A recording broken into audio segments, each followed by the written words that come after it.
How many games will the Cincinnati Bengals win in 2024?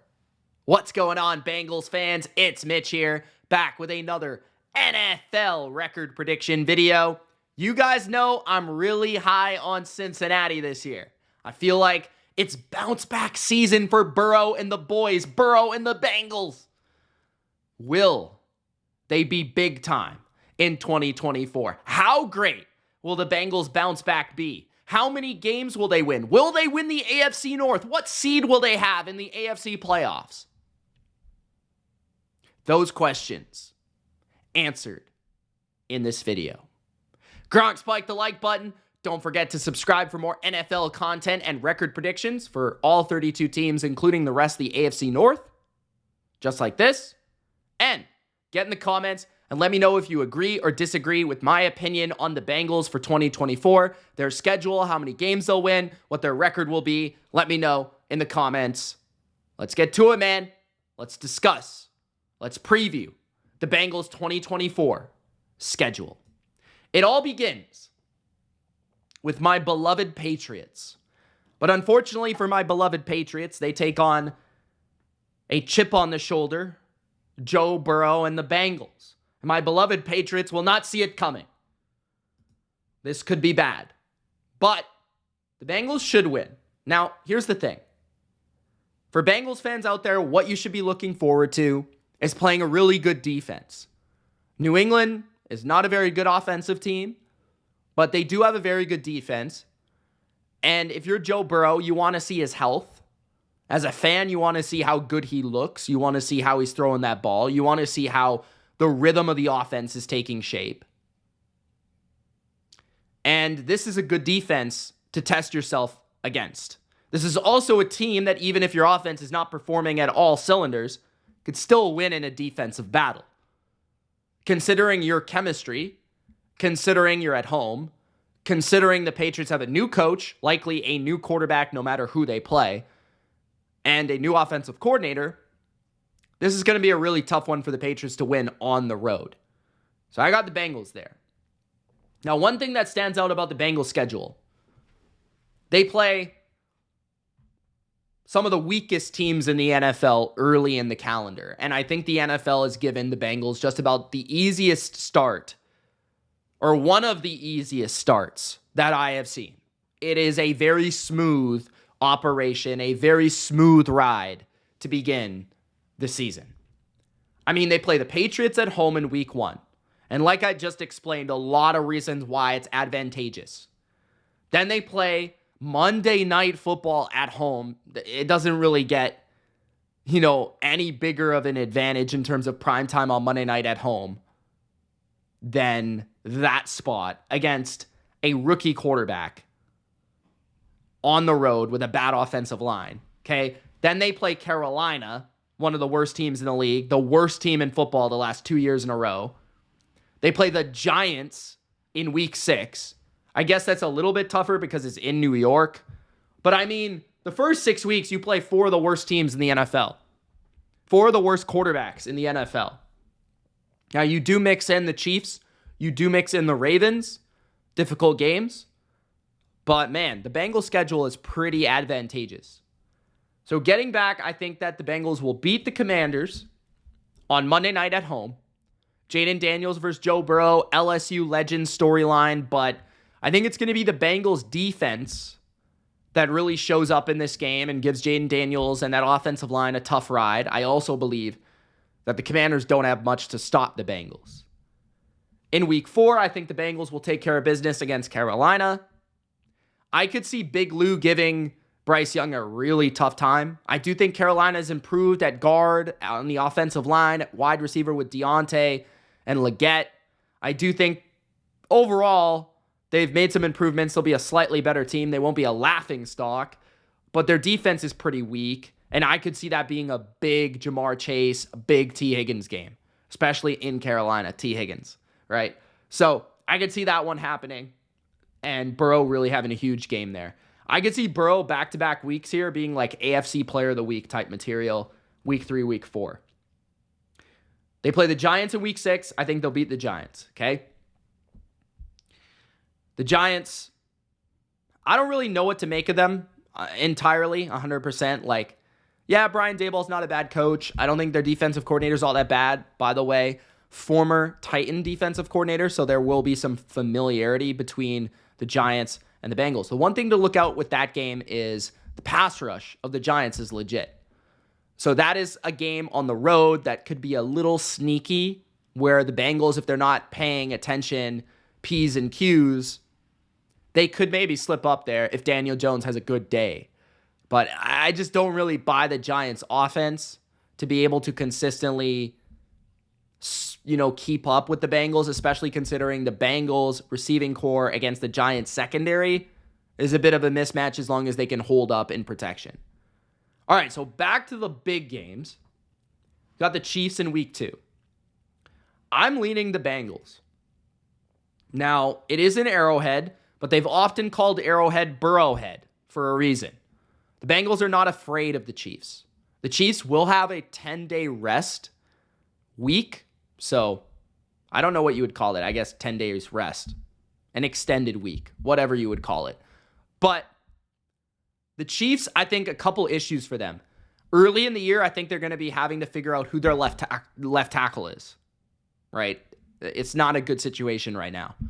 Rashee Rice is likely going to be suspended early in the year.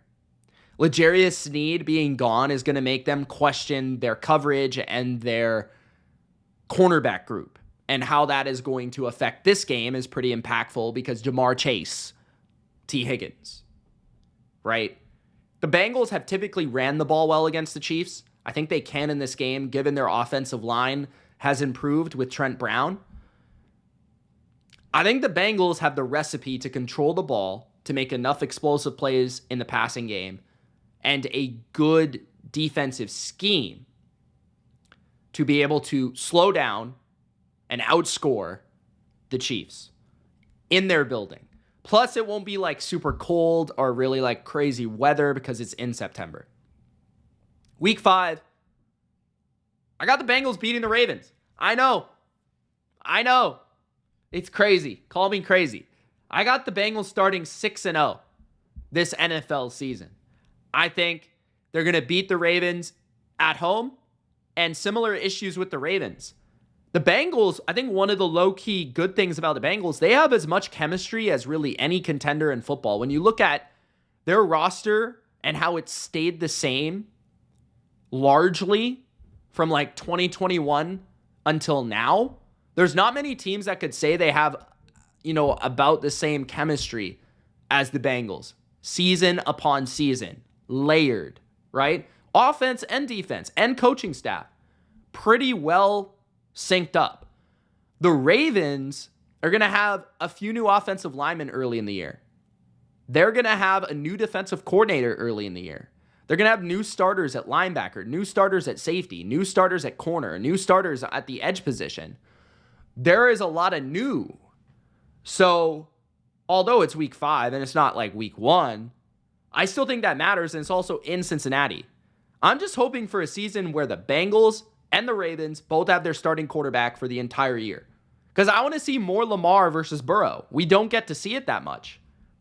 Week 7, I got the Browns knocking off the Bengals and knocking them out of the undefeated ranks. The Browns just play the Bengals really well. Their defense matches up extremely well with the Bengals. Their ability to create a 4-man pass rush, their ability to play man or zone coverage with a talented back end. They're aggressive on defense. It's the Battle of Ohio, right? It's in Cleveland, the dog pound, and they run the ball really well in Cleveland, which is also maybe the weakness of the Bengals defense. Week 8, the Eagles. This one is interesting. I could see this one going either way. The Eagles' offense could give the Bengals issues because their receivers are really talented and their run game is really talented. Their offensive line is strong. But I think the Bengals could give the Eagles a lot of issues for their defense, given their weakness at linebacker, at the middle of the field level, and then also I think the Bengals receivers can get open and make plays, and Burrow against zone coverage, forget about it, right? So this is tough. The way that I lean here is Cincy. They're at home. And I think that their defensive coordinator, again, Jalen Hurts is a type of quarterback that if you have a good defensive coordinator and you know how to game plan against him, blitz him, contain him, make him throw in the middle of the field, kind of take away A.J. Brown in big situations, you can really get to him. So I feel like Cincy could win that game just because I have more confidence in Burrow at home than Hurts, especially on the road. Week 9, the Raiders. I think the Bengals win. I just think the quarterback discrepancy is too much. The Raiders are a tough team. Got a pretty good pass rush with Crosby and Wilkins now. A defense that I think is a little bit more challenging than people would think. Their offensive line, I think, will be better this year. And I think they'll be able to run the ball on most teams. Brock Bowers, Devontae Adams, Jacoby Myers. But it's just the quarterback thing for the Raiders. And it's also in Cincy. Again, week 10, I think the Ravens beat the Bengals. It's Thursday night. It's a short week. You're playing some tough games, like Browns physical game, Eagles physical game, Raiders physical game all in a row. Then you got to play the Ravens on a short week in Baltimore. Really tough place to play. Ravens are getting a little bit more chemistry on the offensive line, a little bit more chemistry with their play caller on defense. Lamar's humming. The offense, Mark Andrews, Zay Flowers, right? Derrick Henry. That will be one area to watch that Ravens team is can the Bengals slow down Derrick Henry, which they've done a good job in the past, but that was with DJ Reader, right? So we'll see how that all operates and works out. Week 11, Bengals in LA. I think the Bengals are the better team, but that is I think kind of a tricky game. So I'm going to leave that for now, and we'll get back to it. I could see them losing that game. It's in LA, so it's not at home. Harbaugh is a pretty darn good coach. Herbert can sling it around. And they do have a good pass rush, at least from the edges. So then they go into the bye week. I didn't realize their bye week was before this game, but I do have the Steelers beating the Bengals here. The reason is maybe the Bengals come out a little sluggish as well. You never know. Sometimes the bye week doesn't work out to actually help you.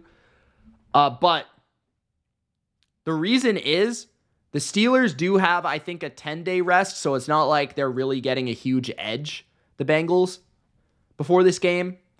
I think that Pittsburgh needs to win this game, like desperately. When you look at their schedule, it's going to become really tough for them down the stretch. That's a big factor. Typically, the Steelers do beat the Bengals once a year, and their pass rush usually surprises the Bengals the first time they play them. I will say that the Bengals playing the Steelers later in the year as opposed to early in the year is a good thing for the Bengals. I will also say that the Steelers will be able to run the ball this year. Arthur Smith is their offensive play caller. They've got a good offensive line. They've got good running backs. George Pickens is an animal. So there are aspects that could give the Bengals some issues. And the Steelers have played Joe Burrow a lot, and they've had games against him where they have turned it over, right? So I think the Steelers beat them once, but I think the Bengals will get their revenge in the final week of the season, entering the playoffs. I obviously have the Bengals making the playoffs. I think the Bengals will destroy the Broncos in week 17. No need to really discuss that.